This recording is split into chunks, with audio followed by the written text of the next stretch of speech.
Lego, the world's most powerful brand, worth over $7 billion, loved by millions across 130 countries. But this empire? It nearly disappeared, not once, not twice, 3 times. And each time it was saved by something completely unexpected. But before we build this story backwards, brick by brick, do me a quick favor. If you love uncovering the hidden chapters behind the things we take for granted, hit that like button. It helps others discover these stories. Now, let's reverse engineer this near disaster. Today, Lego seems invincible. In 2023, they made $9.6 billion in revenue. They're the world's largest toy company. They've got movies, video games, theme parks. Adults are their fastest-growing customer segment. Grown men and women spend thousands on Lego architecture, Lego botanicals, massive Star Wars sets. But rewind just 20 years. Go back to 2003 and you'll find something shocking. Lego was dying, losing nearly $1 million every single day. The company that survived World War II, that became a household name, that invented modern construction toys, was about to collapse. What happened? To understand the disaster of 2003, we need to go back further. Because this wasn't Lego's first brush with bankruptcy, it was the third, and the pattern? It's eerily consistent. So let's open the most recent door first. The 1990s, the internet is exploding. Video games are taking over. And Lego's leadership panics. They think, kids don't want simple bricks anymore. They want screens. They want electronics. They want instant gratification. So Lego does something radical. They abandon what made them successful. They launch Lego Scala jewelry sets for girls, complete flop. They create Lego Jackstone with massive pieces and simpler building, nobody wants it. They open Lego theme parks that bleed money.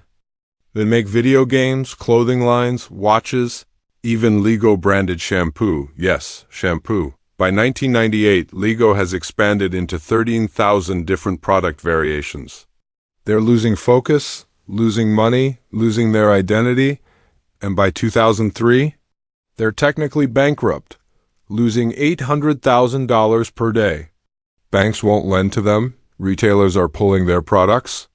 Enter Jürgen Vig Knudstorp, a 35-year-old consultant. He becomes CEO and does something radical. He burns it all down, sells the theme parks, kills 90% of the product lines, fires half the staff, returns to the core, simple, creative building blocks, and it works. By 2008, profits are back. Lego is alive again, but here's the thing.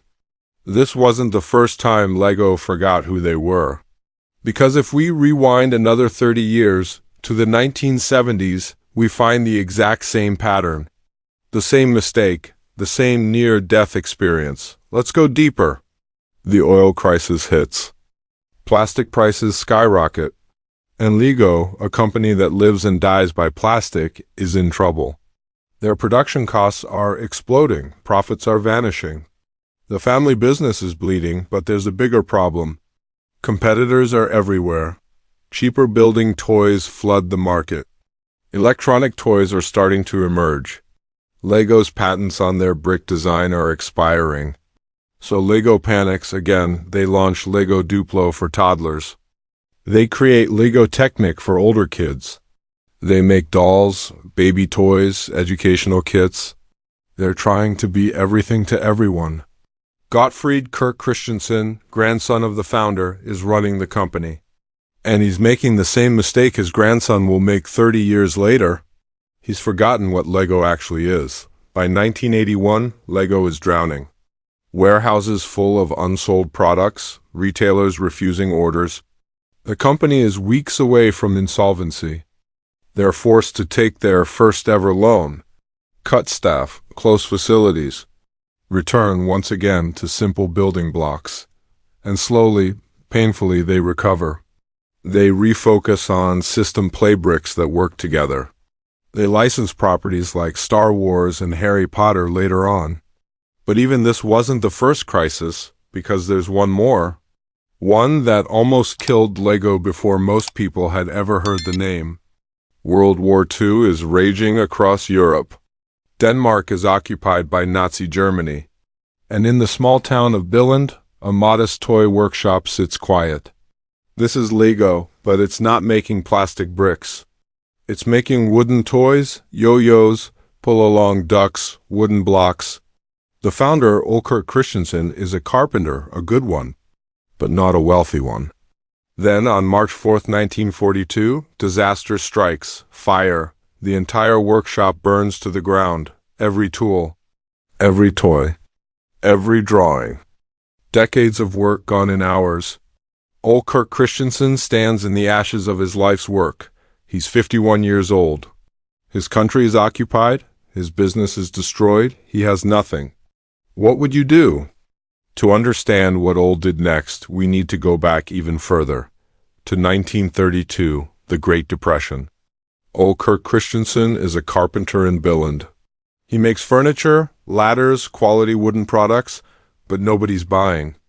Denmark is broke. He's forced to lay off workers. He's desperate. He has 4 sons to feed. His wife just died. He's a single father in a collapsed economy with a failing business. Then he has an idea, a small one. He starts making wooden toys, not because he thinks it'll make him rich, but because he can make them from his leftover wood scraps, and maybe, just maybe, a few families will buy them for their kids. He names his company Lego, a combination of 2 Danish words, leg God, play well. The toys are simple, honest, built to last. And slowly, people start buying them. By 1940, Ole has 10 employees. He's making 40 different toy designs. Wooden cars, planes, yo-yos. He's not wealthy, but he's surviving. Then comes the fire. 1942. Everything burns.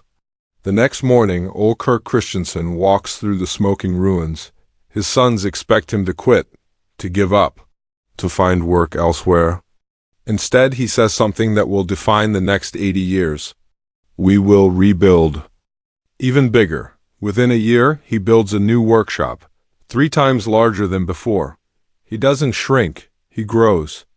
Then, in 1947, he sees something new, plastic injection molding. He buys Denmark's first plastic molding machine. Costs a fortune. In 1949, Lego produces its first plastic interlocking bricks. They're not perfect. They don't hold together well. Retailers don't want them. But Ole's son, Godfred, keeps refining them, testing, improving. Finally, in 1958, they patent the modern Lego brick. The one with tubes inside that make bricks lock together perfectly. The one that still works with every Lego brick made today. A brick from 1958 still clicks perfectly with a brick from 2024, 66 years of compatibility. Now here's what most people don't know. Ole Christensen never saw Lego become successful. He died in 1958, the same year they patented the modern brick. He spent his entire life building a company that would become a global empire. But he died when Lego had just 450 employees and operated in one small Danish town. Today, Lego has 25,000 employees across 30 countries. Ole never knew that his simple philosophy, leg God, play well, would touch 1 billion lives. He never saw a Lego movie, never visited a Legoland park, never saw adults building massive sets in their living rooms. He just knew one thing. Build quality.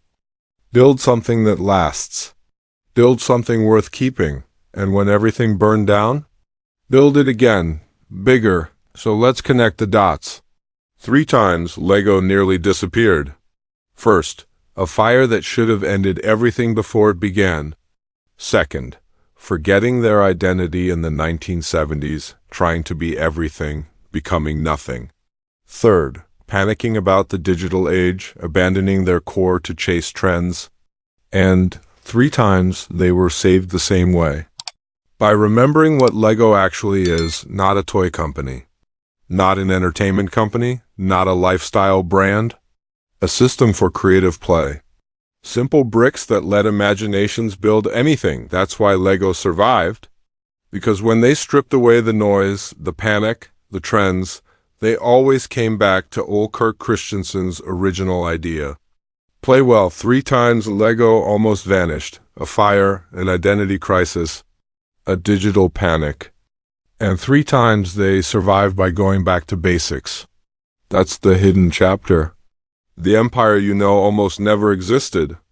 The bricks you played with as a kid nearly disappeared decades before you were born. So here's my question for you. What's the lesson? Is it stick to what you know? Is it never innovate? I don't think so. Because Lego did innovate. Licensing, brilliant. The Lego Movie, massive success. Lego Ideas, where fans design sets, revolutionary. The difference? The successful innovations enhanced the core experience. The failures, they abandoned it. If this story surprised you, smash that like button and subscribe to Hidden Chapters. We reverse engineer the stories behind the things you thought you knew. And drop a comment. Which company's hidden history should we uncover next? Nintendo? Disney? Coca-Cola? Every empire has a hidden chapter. Let's find them together. See you in the next one.